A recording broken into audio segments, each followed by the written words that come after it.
era office boy, com 16 anos, meu pai que arrumou pra mim, que era um amigo do amigo, num negócio de peça é uma peça de metal, que encaixa inclusive em televisores, essas coisas.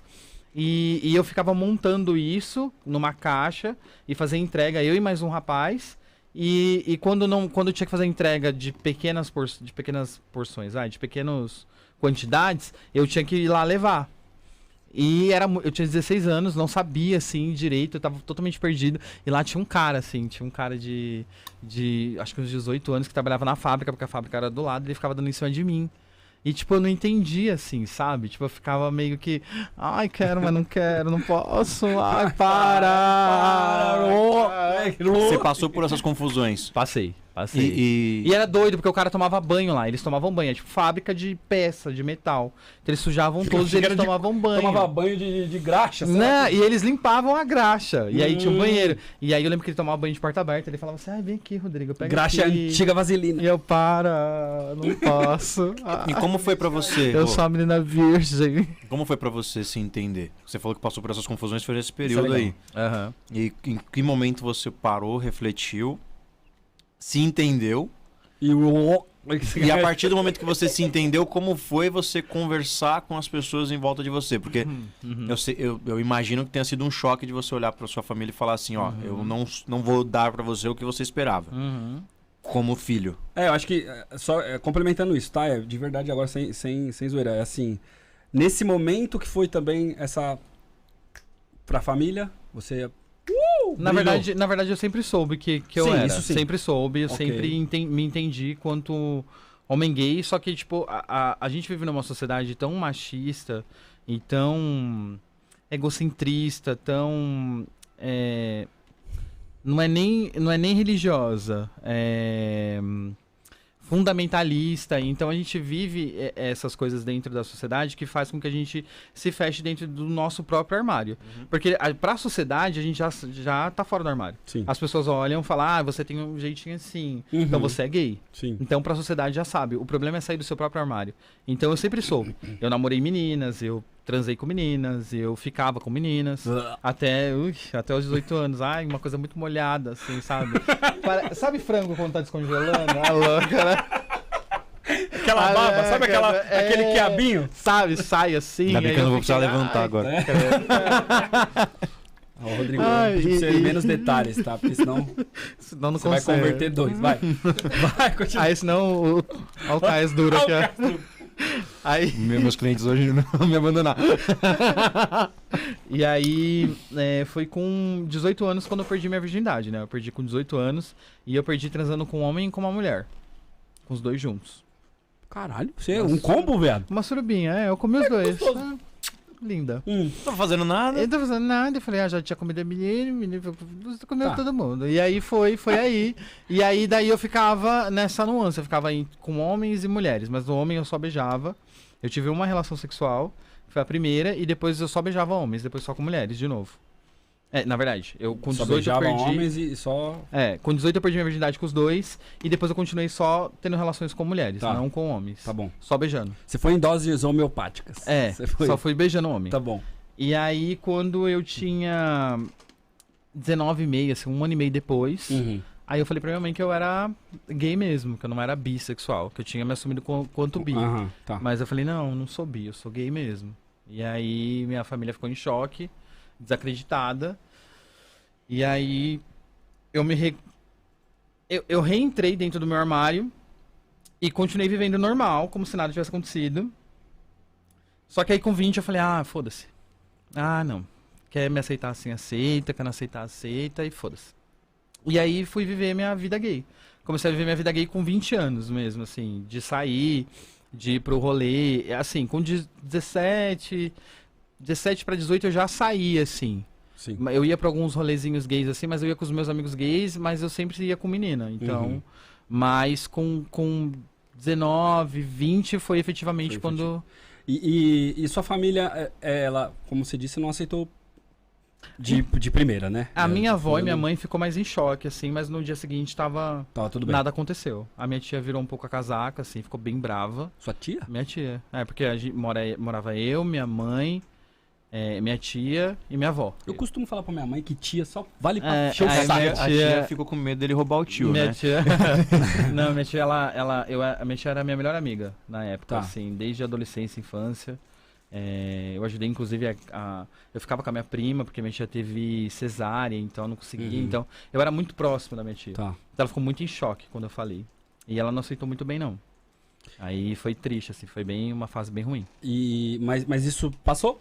Passou. Pra todos? Passou. Aí meu pai, que é sargento aposentado da Polícia Militar, inclusive, ele pra mim falou assim, eu já sabia que você era gay.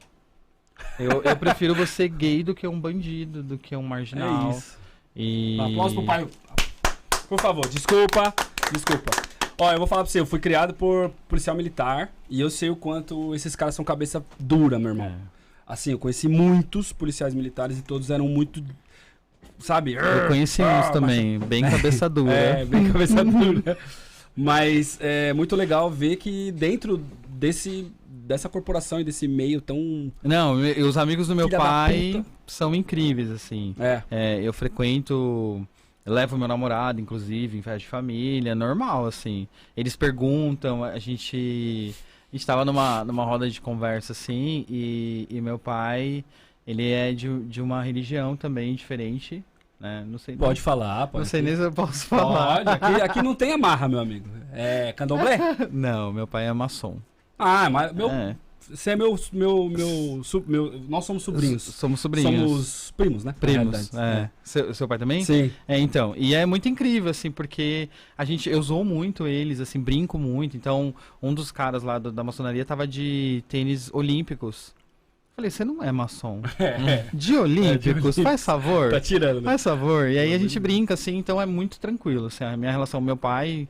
Amo meu pai, um beijo, pai, te amo. Caralho, que legal. Meu pai é incrível, assim, é meu melhor amigo. Eu ia te perguntar isso porque eu vi uma foto esses tempos atrás. Você queria falar alguma coisa? Você quase cuspiu no...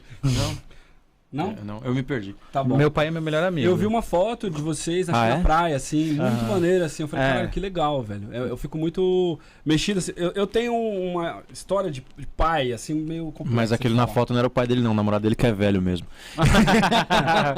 Não. Meu daddy. Eu tenho as questões paternas, assim, muito trabalhadas na psicologia aí, na Você faz terapia. Você faz terapia? Porque realmente é um bagulho complexo pra mim. A história é muito doida, assim. Meu pai, biológico, ele era do circense. Ele era trapezista na época da ditadura, que era totalmente contra qualquer tipo de cultura. E aí ele teve algumas questões que, se eu for contar a história aqui, não vai demorar 3 dias, chorar 2 noites. Mas ele foi pego pela polícia, foi torturado e o caramba. E ele desenvolveu algumas questões psicológicas. Inclusive aquela que você entra em parafuso lá do nada, esquizofrenia. E meu pai, assim, logo que eu nasci, ele foi embora, né? Foi com o circo, entrou nas paranoias dele e foi embora. E aí eu com 3, 4 anos, fui criado pelo meu padrasto. Que eu sempre tratei ele como pai, respeitei ele como pai. Não tratava como pai, não chamava de pai, porque eu não concordava com as coisas que ele fazia, porque ele era policial, mas ele era alcoólatra. Batia na minha mãe, tinha um monte de problema familiar. Que climão gostoso, né? Vamos pôr uma propaganda. Mas depois meu pai voltou, sabe? Então tem umas questões paternas muito pesadas, assim. Toda vez que eu vejo uma história legal de pai, eu fico muito mexido, assim. Eu acho muito bonito quando as pessoas têm uma boa relação com os pais. Mas não deixou de ser uma relação difícil. Ah, não. Né? Eu acho que é isso. A gente tem... É isso. Terapia. Isso que você falou. Terapia, que eu acho que é... Acho que é a coisa mais importante que a gente tem que fazer hoje em dia. Porque a gente tem que vivenciar esses medos e trabalhar essas dores e medos que a gente tem, né? Legal. Quando você fala que foi uma relação difícil em alguns pontos, quais pontos não tem a ver com a minha sexualidade. Tá. Em nenhum momento tem a ver com a minha sexualidade. Meu pai sempre foi incrível em relação à aceitação. Tanto o meu pai quanto a minha madrasta são sem palavras em relação a isso. Eu acho que a pior tipo de coisa que aconteceu foi o distanciamento. Porque meu pai é divorciado também da minha mãe, basicamente desde quando eu nasci.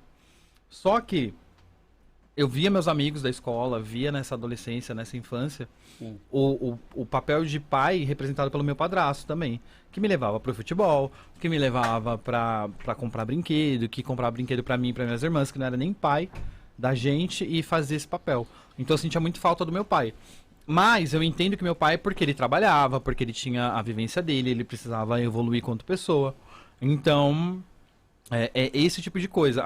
As minhas dores era a falta de ter o meu pai presente.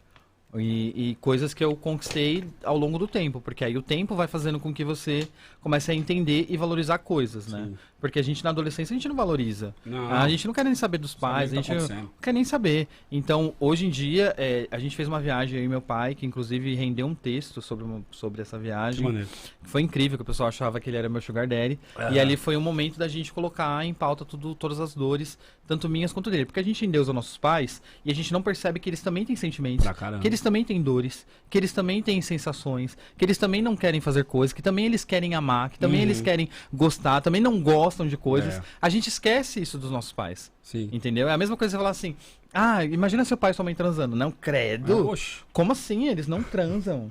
Não transa e de repente pior que a gente. Entendeu? Às vezes melhor, né? Às vezes melhor, entendeu? Eles são pessoas. Né? E a gente não tem essa visão que são pessoas. Então acho que é por isso que a gente tem essas dores e tal. Então a gente tem que começar a trabalhar isso. E foi isso que eu fiz com meu pai. Depois de muito tempo de terapia, fui lá e falei, vamos fazer uma viagem junto. Ele falou, vamos viajar. E foi só eu e ele.